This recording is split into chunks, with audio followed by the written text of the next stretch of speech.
Ito naman mga ka-RSP, isa sa pinakamahalagang first response sa emergency situation ay yung cardiopulmonary resuscitation o CPR.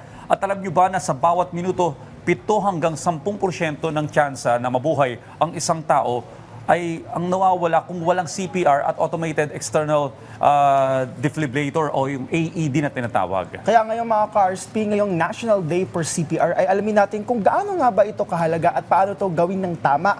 Kasama si Dr. Don Robespierre Reyes, ang chair ng Philippine Heart Association Council on CPR. Magandang umaga po, Doc, at welcome po sa Rise and Shine Pilipinas. Welcome back, Doc. Yes, good morning Pilipinas, and thank you for having me again.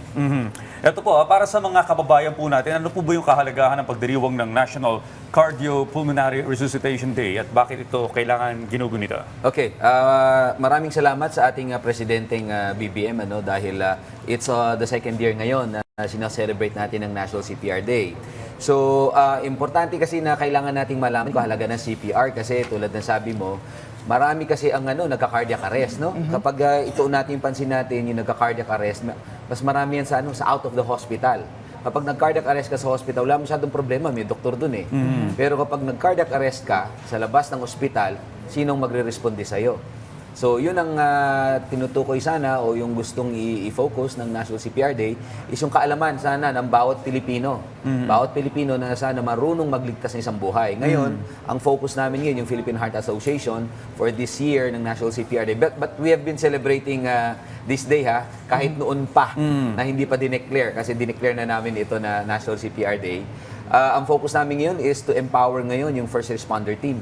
Kumbaga sa isang community, dapat merong naka-assign na mga tao na dapat kapag may nag-cardiac arrest, meron talagang assigned na mag-CPR. Kasi sa Pilipinas, kung pag-uusapan natin, medyo mahabang usapan nito, yung emergency medical services natin, yung parang sa abroad, di ba? Mayroong mga ambulansya ka dumarating, hindi pa ganun ka-solid. Actually, yun ang marami pa tayong dapat ayusin. Pero sa ngayon siguro awareness para sa ating mga kababayan kung paano mag-CPR at anong kahalagahan ng CPR. Alam niyo po ba, itutuloy ko na kasi syempre sa oras natin, sa mga nagka-cardiac arrest around the world, sa 10 nagka-cardiac arrest, siguro mga isa lang ang mabubuhay. Dahil mahina yung response rate ng mga tinatawag nating bystander, yung mga nasa paligid. So, ganun ka-importante yung bawat minuto, bawat segundo, lalo na kapag merong marunong sa CPR. Tama, kasi sa bawat segundo na hindi dumadaloy ang dugo sa puso at sa utak natin, bumababa yung tsansa. Okay, so kailangan talaga in 2 to 7 minutes, yan yung crucial period na dapat kapag nag-cardiac arrest ang isang biktima, isang tao, kailangan magawaran ka agad ng CPR para dumaloy ka agad yung dugo sa buong katawan. Right. Yung mga ka-RSP, mahalaga na matuto tayo. Parang sinasabi kasi ni Doc, ito ay life skill. So dapat lahat marunong. Right. Para pag-usapan naman natin yung actual hands-only CPR, kailan po dapat i-perform ang CPR at kailan to hindi dapat gawin? Okay, salamat sa tanong kasi ang tinatawag nating CPR kasi may dalawang klase na merong isang CPR na tinuturo natin sa mga professional. Ito yung tinatawag nating certification ng basic life support. Ang ating ina-advocate ngayon ay yung tinatawag nating hands-only CPR. Hands-only CPR na kahit wala kang training, pwede. Kasi madaling gawin. Hindi na kailangan dito yung mouth-to-mouth. Diba kasi ang concept natin ng CPR may mouth-to-mouth. Pero sa mga bagong kaalaman natin ngayon, mabubuhay pa rin isang biktima ng cardiac arrest kahit walang mouth-to-mouth. Kahit yung chest compressions lamang. Okay. So kaya tinatawag nating hands-only CPR. Okay, para sa mga nanonood po sa atin ngayong umagang ito, mag-actual demo po tayo. Kasama po natin si Ms. Liz Abelio para ipakita sa atin ang tamang paggawa ng CPR. Sige po ma'am, go ahead. Okay. So, i-cue ko siya. Sa aming Philippine Heart Association, meron kaming nire-recommendang 5 C's ng yung 5 C, yung una is check. Kunwari may nakita ka nakandusay na isang biktima, yung kailangang i-check mo kung ito ay humihinga.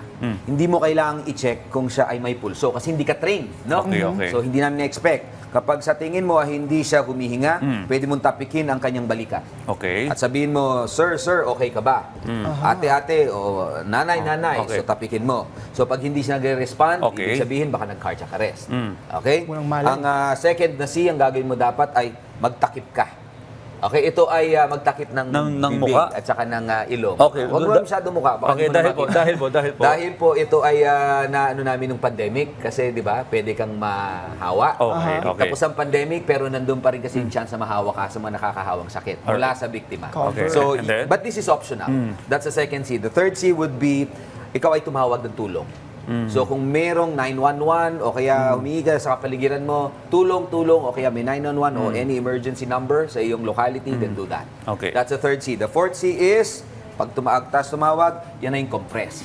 Okay? Yan na yung ibobombahin natin yung puso ng ating biktima. So ang paggawa nun, use your two hands. Okay? So, Okay. gagamitin po natin yung sakong ng ating mga kamay. So, i-feel nyo po, okay, sakong. Yung sakong ng ating kamay, the heel of the hand, ilagay po natin sa gitna ng dibdib. Okay? Sa gitna. So, saan yung dibdib? Hindi po sa tiyan, ha? Ito po yung pagitan ng suso. Okay? So, ilalagay po natin dun, ipatong isang kamay, right or left, it doesn't matter. Dapat Okay. po yung balikat natin is talagang over the patient's chest or Sa the victim's ibaba. chest. Tapos ang braso natin diretso. Hindi ho dapat diagonal o slanting, dapat ho diretso. Okay. And then kapag tayo magbobomba na, ang ating yung elbows natin dapat locked yan. Okay. So hindi dapat parang nag-uotso. Hindi na babali yung ano. Para ka nagdidikdik ng bawang. Okay. So kukompress na po natin. Dapat po mabilis. Gaano Okay. kabilis? Sa loob po ng 1 minuto, dapat nakakabigay ka ng 100 to 120 pumps. So, sa 1 segundo, practically 2 Okay. pumps. So, mabilis dapat. Mabilis dapat. Pero ang question ko po, gaano kalalim yung pagtulak mo? Yan, Gaano very good. kadiin? Kasi ang puso natin malalim, di ba? Kasi sabi namin mga 2.5 inches yan o mga 5 centimeters. So kapag minsan narinig kang may nagka-crack, okay lang yon kapag nabalian ng buto, kesa naman mamatay ang puso. So, dapat malalim. Kailangan talaga para makabomba. Kasi kung medyo mababaw lamang, tulad na nakikita natin sa mga teleserye ng Pilipinas, Walang epekto sa walang effect yun kasi hindi mabobomba yung puso. So, kailangan talagang parang kino-compress mo siya. Okay, pakita ulit natin yung tamang form ni Yan. ma'am. Importante, parang nagdidikdik nga ng Okay, bawang. pakita natin direct yung kanyang form. Yan, nandiyan po yung balikat. Nanggagaling yung puwersa sa puwersa. balikat. Correct. Okay, tapos yun yung tamang position ng katawan. Ano? At ang Alright. elbow, dapat lock lang. Okay? 2 minutong gagawin mo ito. So, kung susumihin mo, dapat sa 2 minuto, makaka 200 to 240 pumps ka. Dire-diretso. After 2 minutes, saka mo na i-check kung siya ay humihinga. Okay. You don't need to check the pulse. Pag humihinga, buhay na yan.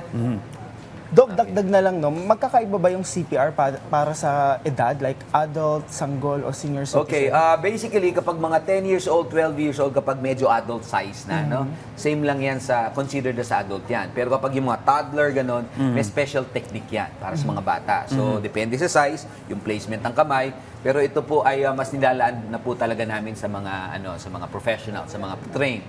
So, kapag itong adult, ito yung pwede nating i-train yung mga ordinary lay, no? Okay, bilang panghuli po, no, sa mga interesado pong matuto ng CPR, saan po ba kayo pwedeng makontak? Okay, so sa ngayon po, today is July 17, Ngayon ay National CPR Day. Ang Philippine Heart Association ay magkakaroon ng nationwide mass CPR training mula Luzon, Visayas at Mindanao. We have 42 sites.